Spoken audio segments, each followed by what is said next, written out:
Quel temps fait-il à Pyeongchang? Et surtout, avons-nous eu des médailles cette nuit? Eh bien, il suffit de demander à notre correspondant, qu'on retrouve avec beaucoup de plaisir tous les matins, c'est Jean-Sébastien Fernandez. Bonjour Jean-Sébastien. Bonjour. Alors, nouvelle médaille en ski cross ou pas? Eh ben, je vais mettre un terme au suspense. La réponse, c'est non. Et c'est une énorme déception, effectivement, parce que les Français faisaient figure de favoris dans cette catégorie, le ski cross. Je rappelle quand même qu'il y a 4 ans à Sochi, on avait trusté les 3 places du podium, l'or, l'argent, le bronze. Cette fois, c'est un peu le fiasco. On va voir ce qui s'est passé en images avec les Français. Donc, il y en avait 4 engagés ce matin, donc cette nuit pour vous. Et d'abord, on a à l'image ici Arnaud Bovolenta. C'est lui qui est allé le plus loin. Il est allé jusqu'en demi-finale et il a échoué en demi-finale, donc il ne s'est pas qualifié pour la finale. Arnaud Bovolenta, c'était le meilleur de nos Français ce matin. Il y avait également Jean-Frédéric Chapuis, un champion olympique en titre. Alors lui, il a été éliminé, vous le voyez sur ces images, dès les quarts de finale. À ses côtés, il y avait François Place, un autre Français. Grosse déception pour les deux, donc éliminés dès les quarts de finale. Ils n'ont pas vu les demi-finales.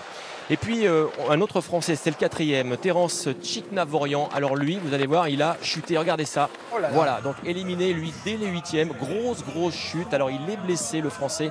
A priori, regardez, blessé au genou. On n'a pas de nouvelles sur son état de santé pour l'instant, mais voilà, grosse chute du Français. Et donc, je le rappelle, pas de médaille en ski cross ce matin pour la France. Que s'est-il passé d'autre, Jean-Sébastien, ces dernières heures?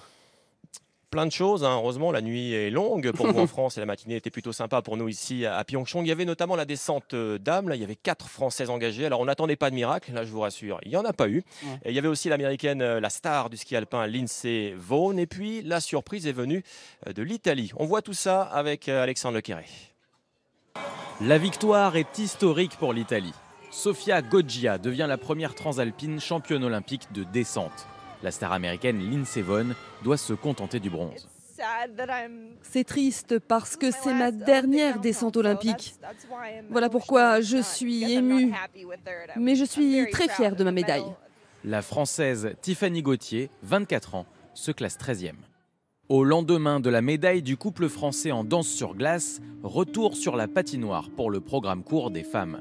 Grâce à sa performance du jour, la Française Maë-Bérénice Meïté est assurée de défendre ses chances samedi pour le programme libre. Pas de snowboarders français engagés dans l'épreuve du Big Air aujourd'hui, mais les meilleurs spécialistes de la discipline sont bel et bien là. Le néo-zélandais Carlos Garcia Knight signe le meilleur score des qualifications. La finale est prévue samedi. Et alors, vous nous dites, Jean-Sébastien, qu'il faut suivre un autre Français en halfpipe. Il y a un espoir de médaille? Bah oui, vu le fiasco de ce matin, on va se projeter sur la nuit prochaine. Il s'appelle Kevin Roland, effectivement, c'est du halfpipe. Et ce garçon, il a été médaille de bronze à Sochi il y a 4 ans. Et il s'est donc qualifié pour la finale. Je l'ai dit, ce sera la nuit prochaine. Et on en parle parce que, figurez-vous qu'il est qualifié, mais il est blessé. C'est ça l'exploit. Il est même, c'est lui qui le dit, cassé de partout.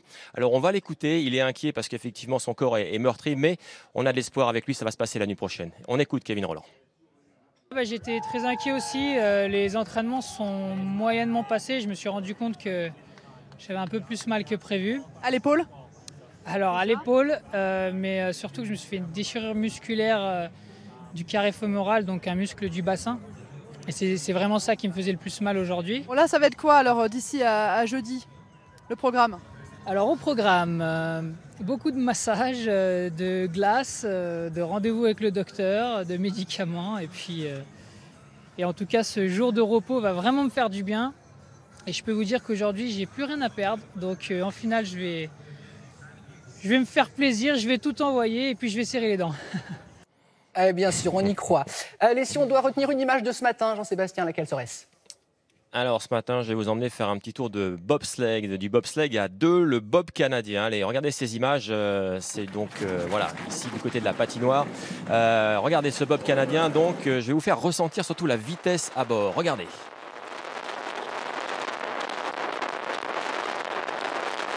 Voilà, alors il faut savoir qu'on est à plus de 120-130 km/h. C'est quand même hyper spectaculaire, frisson garanti. Et dans cette catégorie, les Français ont terminé 3e. C'est tout simplement la meilleure place d'un bob français aux Jeux Olympiques. Sympa, non? Super, merci Jean-Sébastien. À tout à l'heure, on fera un autre point. Merci beaucoup.